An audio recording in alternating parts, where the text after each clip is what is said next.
బిడ్డలారా, దేవుని సంఘములో ప్రేమను కలిగి ఉండాలన్నది ముఖ్య ఉద్దేశము. దేవుడు మనందరినీ ప్రేమించి మనందరి రక్షణ కొరకు ఆయన లోకరక్షకుడిగా ఈ లోకంలోనికి వచ్చాడు కనుక ఆయన తన ప్రాణమునిచ్చి రక్తమునిచ్చి వెలపెట్టి మనల్ని కొన్నాడు కనుక మనము ఒకరినొకరము ప్రేమింపబద్ధులై ఉన్నాము. ఒకరినొకరము ప్రేమింపబద్ధులమై ఉన్నాము కనుక ఒకరినొకరు మీరు ప్రేమించుకునే వారముగా ఉండాలి. ఎందుకంటే ఒకరినొకరు ఖర్చుకునేవారుగా ఉంటే, ఆదాము అవ్వకు పుట్టినటువంటి వారిలో కయీను హేబెలును చంపేశాడు, కయీను ఒక్కడే మిగిలాడు. అలా ఒకరినొకరు ఖర్చుకోకూడదు అని పౌలు గారు తన పత్రికలలో తెలియపరుస్తున్నాడు. కాబట్టి దేవుని బిడ్డలారా, మీ కోపము ద్వారానో అసూయ ద్వారానో ఒకరినొకరు భక్షించేవారుగా, ఒకరినొకరు ఖర్చుకునేవారుగా, నశింపచేసేవారుగా ఉండకూడదు. కానీ ఒకరి పట్ల ఒకరు ప్రేమను కలిగి ఉండాలని దేవుని వాక్యము సెలవిస్తున్నది. దేవుని బిడ్డలమైనటువంటి మనము వారు ఎలాంటి వారైనా మనము ప్రేమించేవారుగా ఉండాలని దేవుని వాక్యము సెలవిస్తున్నది. కాబట్టి లూకా సువార్త 6వ అధ్యాయము 35వ వచనాన్ని మనం చూసినట్లయితే దేవుని వాక్యం అక్కడ ఇలాగ సెలవిస్తున్నది. మీరైతే ఎట్టివారిని గూర్చి అయినను నిరాశ చేసుకొనక మీ శత్రువులను ప్రేమించుడి, మేలు చేయుడి, అప్పుయుడి, అప్పుడు మీ ఫలము గొప్పదై ఉండును. మీరు సర్వోన్నతుని కుమారులై ఉందురు. హల్లెలూయా. దేవుని నమ్ముకున్నటువంటి మనము, దేవుని బిడ్డలుగా పిలువబడుతున్నటువంటి మనము, క్రీస్తును ధరించుకున్నటువంటి మనము ప్రేమను కలిగి ఉండాలని దేవుని వాక్యం సెలవిస్తున్నది. హల్లెలూయా. ఎవరు ఎన్ని రకాలుగా తప్పిపోయినా, ఎంతగా బాధ పెట్టినా మనం మాత్రము ప్రేమను కలిగే ఉండాలి దేవుని బిడ్డలారా. ఎందుకంటే దేవుడు ప్రేమ స్వరూపి కనుక ఆయనను మనం ధరించుకున్నాము కనుక ఆయన గుణగణాలను కలిగి మనం ముందుకు సాగిపోయే వారముగా ఉండాలి. మీరైతే ఎట్టి వారిని గూర్చి అయినను నిరాశ చేసుకునక మీ శత్రువులను ప్రేమించుడి. అంటే మిమ్మల్ని నిరాశ పెట్టేవారు చాలామంది ఉంటారు. కానీ మీరు నిరాశ చేసుకొనక మీ శత్రువులను ప్రేమించుడి, మేలు చేయుడి, అప్పుయుడి, అప్పుడు మీ ఫలము గొప్పదై ఉండును.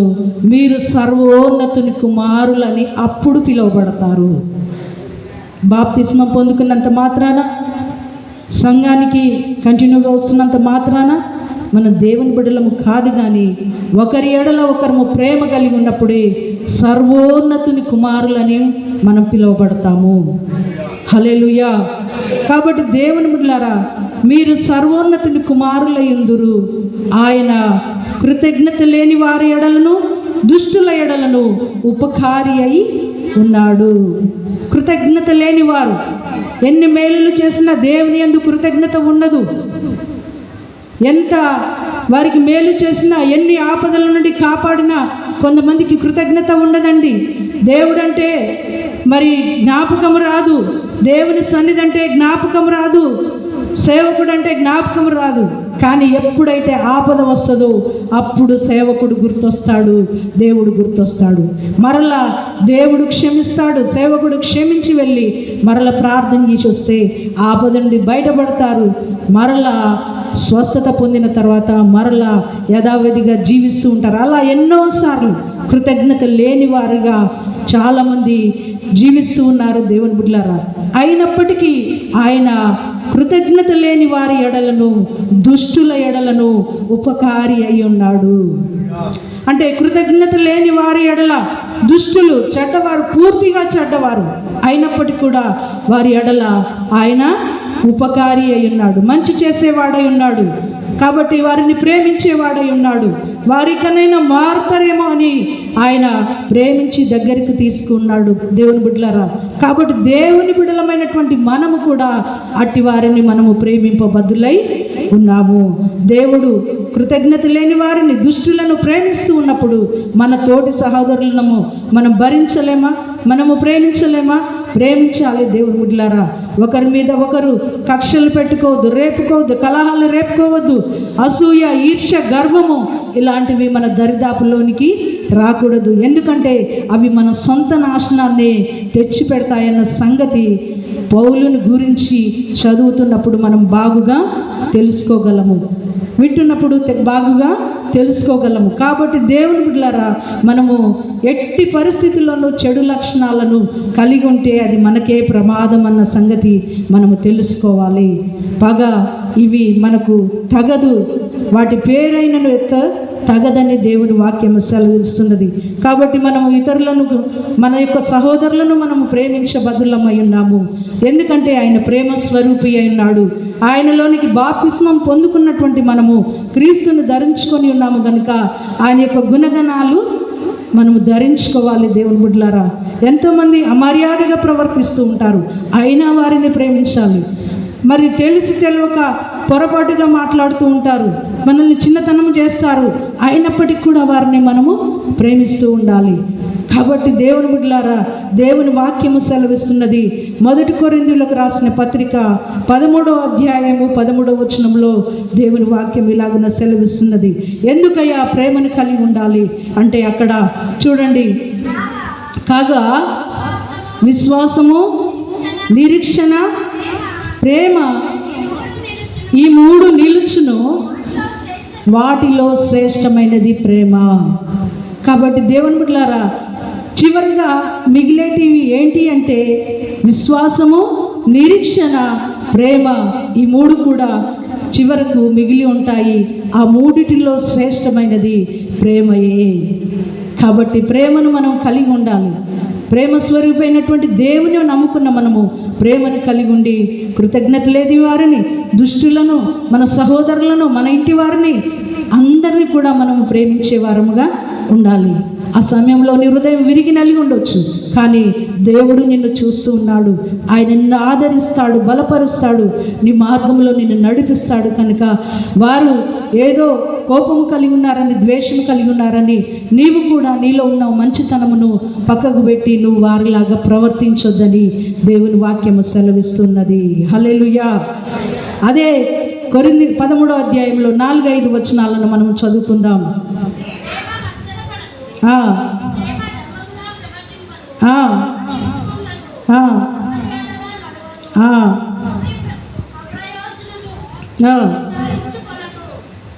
ప్రేమ దీర్ఘకాలం సహించును, దయ చూపించును, మత్సరపడదు, డమ్మముగా ప్రవర్తించదు, అది ఉప్పొంగదు, అమర్యాదగా నడవదు, స్వప్రయోజనమును విచారించుకొనదు, త్వరగా కోపడదు, అపకారమును మనసులో ఉంచుకోదు, దుర్నీతి విషయమై సంతోషపడక సత్యమునందు సంతోషించును, అన్నిటిని తాళును, అన్నిటిని నమ్మును, అన్నిటిని నిరీక్షించును, అన్నిటినీ ఓర్చుకును, ప్రేమ శాశ్వత కాలముండును.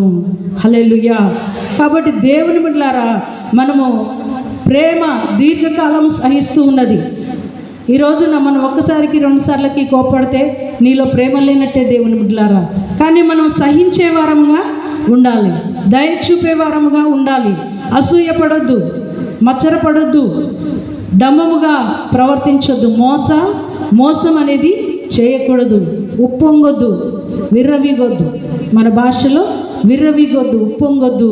అలాగే మరి అమర్యాదగా నడవద్దు, స్వప్రయోజనాలను విచారించుకోవద్దు, త్వరగా కోప్పడొద్దు, అపకారమును మనసులో ఉంచుకోకూడదు, దుర్నీతి విషయమై సంతోషపడక సత్యమునందు సంతోషించు. అన్నిటినీ ఆ ప్రేమ తాళుతుంది, అన్నిటిని నమ్ముతుంది, నిరీక్షిస్తుంది. ప్రేమ శాశ్వత కాలము ఉంటుంది కనుక అటువంటి ప్రేమను మనం కలిగి ఉంటే మనము కూడా నిరంతరము నిలిచేవారముగా ఉంటాము దేవుని బిడ్డలారా. కాబట్టి చూడండి, పగ ద్వారా, కోపము ద్వారా నువ్వు ఒక మనిషిని ఏడిపించలేవు, కానీ ప్రేమించడం ద్వారా నువ్వు ఒక మనిషిని ఏడిపించగలుగుతావు. హల్లెలూయా. ప్రేమించడం ద్వారా ఒక మనిషిని నువ్వు ఏడిపించగలుగుతావు. నిజంగా దేవుని బిడ్డలారా, అది ఎంత నిజము అంటే చూడండి, నిన్న రాత్రి కాల సమయంలో మరి రూమ్ అంతా శుభ్రం చేసుకున్నాను. అలసిపోయాను, కాళ్ళు నొప్పులు పుడుతున్నాయి. ఇర్మియా నేను ఒక మంచంలో పడుకుంటాము, నేను యువతల మంచంలో పడుకున్నాను. అంటే పడుకునే టైం కాదు, 7 గంటల టైంలో అలా అడ్డం ఒరిగినప్పుడు ఇర్మియా అంటున్నాడు, అమ్మ నా పక్కకు వచ్చి పడుకో అన్నాడు. అంటే ఆగు నాన్న, కొంచెం కాళ్ళు నొప్పిగా ఉన్నాయని. ఒకసారి అడిగిండు, 2 సార్లు అడిగిండు, 3 సార్లు అడిగిండు. ఇంకా 3ఓసారికి అన్నాడు, నువ్వు లేచి రావు కానీ ఇక నేను ఎత్తుకొచ్చుకుంటా అంటున్నాడు. హల్లెలూయా. నేను ఎత్తుకొచ్చుకొని మరి నా పక్కలో పడుకోబెట్టుకుంటా అన్నాడు. నాకు అసలు అర్థం కాలేదు, వాడు ఎట్లా మాట్లాడుతున్నాడో అర్థం కావట్లేదు. వాని ఏజ్ ఎంత, నా ఏజ్ ఎంత, వాడు ఎంత చిన్నవాడు. ఆ మాట మాట్లాడేసరికి నైటు దాదాపు చాలాసేపు ఆ మంచం దగ్గర కూర్చొని ఏడ్చాను.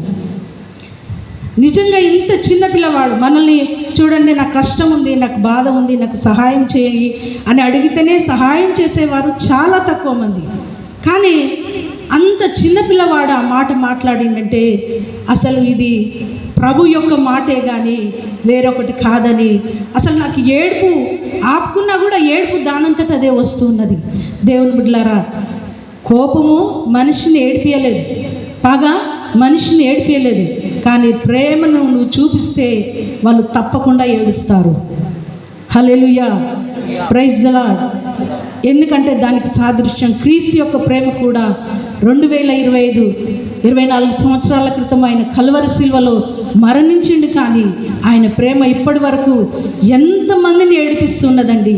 నిజమైనటువంటి ప్రేమ కల్వరి ప్రేమ. ఆయన ప్రేమే మనల్ని ఏడిపిస్తూ ఉన్నది. దేవుని బిడ్డలారా, మనకేదో కావాలని, ఏదో జరగాలని, లేకపోతే ఇంకా ఏమో పొందాలని కాదు. కానీ దేవుని బిడ్డలారా, ఆయన ప్రేమను తలంచుకున్నప్పుడు భయంకరమైనటువంటి దుఃఖము మనలో కలుగుతూ ఉన్నది. కాబట్టి ఆయన మనల్ని ప్రేమించి కల్వరిలో బలియాగమైనటువంటి దేవుడు.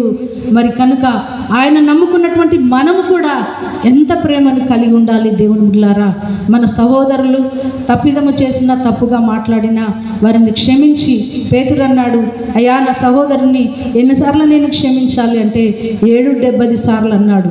హల్లెలూయా. 770 సార్లు కాదు కానీ 1 నుంచి 70 అంకెలు లెక్కబెట్టేలోపే నీ కోపం ఎగిరిపోతుంది. హల్లెలూయా. కాబట్టి దేవుని బిడ్డలారా, కోపము, పగ ఇవి మనం రేపుకోకూడదు.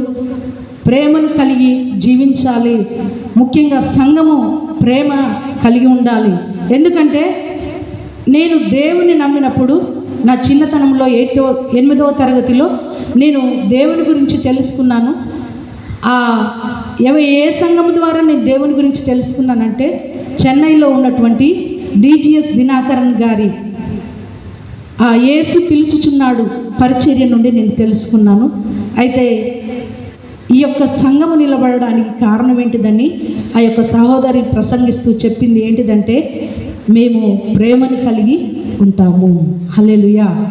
ప్రేమ మీద సంఘము కట్టబడాలి. ఇప్పుడు ఎన్నో సంఘాలు వచ్చినాయి, పుట్టుకొస్తూనే ఉన్నాయి, మాయమైపోతూనే ఉన్నాయి. కానీ దేవుని బిడ్డలారా, సంఘము స్థిరంగా ఉండాలి, సంఘము బలముగా ఉండాలి.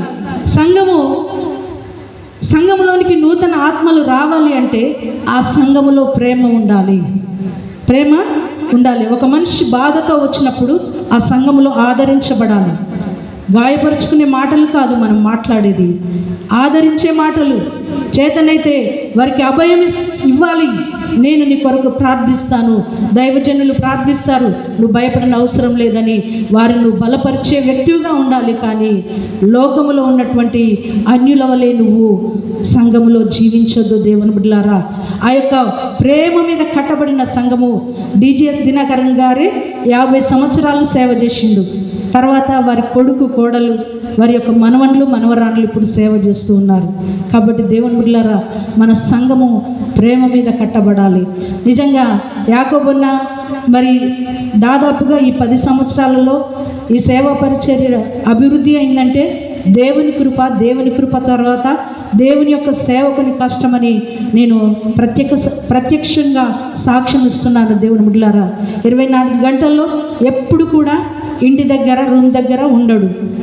ఎప్పుడు ఎవరో ఒకరు అపాయంలో ఉంటారు, ఫోన్ చేస్తూ ఉంటారు, వెళ్ళిపోతూనే ఉంటారు. కొన్నిసార్లు నేను అంటాను, వారు అంటే మేలు పొందిన తర్వాత కూడా వారు మందిరానికి రానప్పుడు సేవకుల గురించి చిన్న చూపించి మాట్లాడినప్పుడు నేను అంటాను, ఏమనంటే ఎందుకంత ప్రయాసము, ఎవరో ఆ సంఘం వారు దేవుని మందిరానికి రారు, నువ్వెందుకు వెళ్తావు అంటే, లేదు, దేవుని నమ్మినటువంటి మనము ప్రేమను కలిగి ఉండాలి, వాళ్ళు ఏ సంఘమైనా కానీ అన్యులైనా కానీ అని యాకోబన్న వెళ్ళిపోతూనే ఉంటాడు. దేవుని బిడ్డలారా, అందుకనే దేవుని కృప ఏర్పాటు తర్వాత మరి సేవకుని కూడా కష్టమని కూడా నేను చెప్తూ ఉన్నాను. దేవుని బిడ్డలారా, అలాగున సేవకుడు కష్టపడి ఈ సంఘాన్ని కడుతూ ఉన్నప్పుడు దాన్ని మనం నిలుపుకునే వారంగా ఉండాలని ప్రభు పేరిట మనవి చేయుచున్నాను.